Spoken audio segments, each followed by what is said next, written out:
Assalamualaikum warahmatullahi wabarakatuh.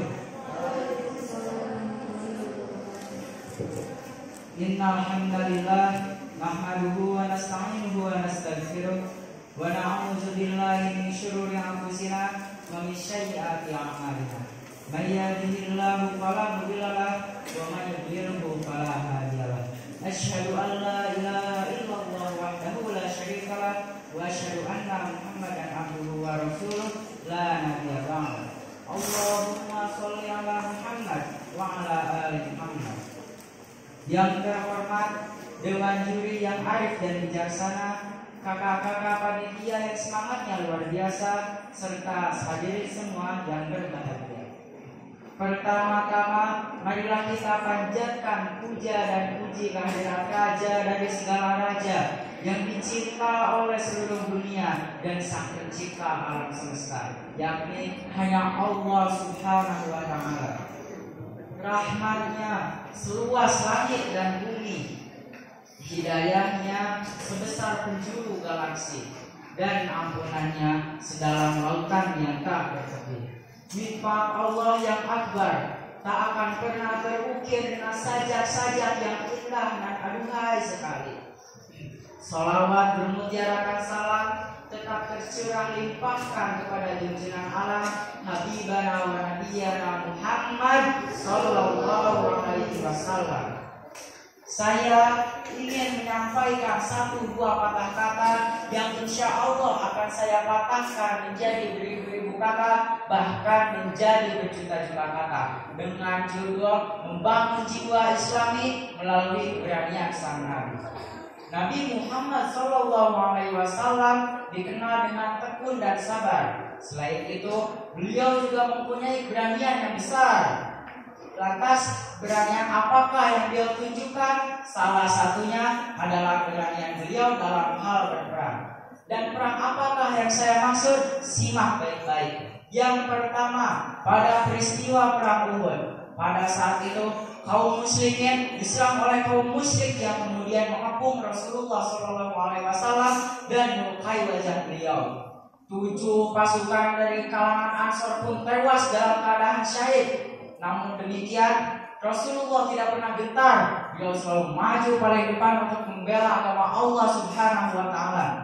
Dan pada saat Rasulullah SAW menyadari bila Ubay bin Khalaf mendekatinya untuk menyerang, beliau langsung menyambarnya dengan tombak yang dibawa oleh sahabatnya Haris bin Samit. Ia terkejut. Kemudian Rasulullah langsung menancapkan tombaknya tepat kepada tulang selangkang Ubay hingga ia jatuh terpintal-pintal dari kudanya. Yang kedua, pada saat kejadian perang Hunain, pada saat itu pasukan Muslim berjumlah 12.000 pasukan, tetapi yang bersamai Nabi hanya ada 80 sahabat. Dengan posisi demikian, Rasulullah tetap maju di barisan paling depan. Beliau berlari dengan kudanya seraya berkata, "Akulah Muhammad, aku ibnu Abdul Muthalib, aku bukan pendusta, akulah keturunan suku Quraisy." Beliau mengatakan itu seraya dengan semangatnya yang membara, sampai-sampai ditunggu Ibnu Abbas, Ali bin Abi Thalib dan Abu Sufyan memegang kuda yang ditunggangi oleh Rasulullah agar mengantisipasi bila ada musuh yang menyerangnya. Bayangkan betapa tangguhnya beliau membela agama Allah, betapa cintanya beliau kepada umat muslim agar kita tetap di jalan Allah Subhanahu wa Ta'ala. Lantas bagaimanakah cara kita untuk generasi muda untuk meneladani baginda Rasulullah SAW? Apakah kita harus membawa tombak dan senjata lainnya untuk melawan orang-orang yang melawan Nabi pada zaman sekarang? Tidak. Implementasi diri untuk meneladani sang Nabi banyak caranya. Hadirin yang berbahagia, kita semua adalah umat muslim. Sepatutnya kita cinta kepada beliau, kita cinta kepada Rasulullah SAW. Dengan cara apa? Salah satunya adalah dengan cara bersolawat, mengikuti jejak-jejaknya, meneladani segala perjuangannya, mengikuti sunnah-sunnahnya dan mengetahui betapa tangguhnya beliau, betapa hebatnya beliau, betapa semangatnya beliau dalam membela agama Allah Subhanahu wa taala. Dan salah satunya juga adalah mengikuti alur hidupnya Rasulullah SAW. Dan kita semua di sini berkumpul untuk apa? Untuk memperingati Isra Mi'rajnya beliau, perjalanan malamnya. Subhanalladzi asra bi 'abdihi lailan minal masjidil haram ila masjidil aqsa. Perjalanan beliau, perjalanan malamnya dari Masjidil Haram ke Masjidil Aqsa, Masjidil Aqsa ke Sidratul Muntaha untuk berbicara dengan Allah Subhanahu wa taala. Entah apa yang mereka bicarakan sampai turunnya perintah sholat 50 waktu dalam satu hari. Tetapi apa?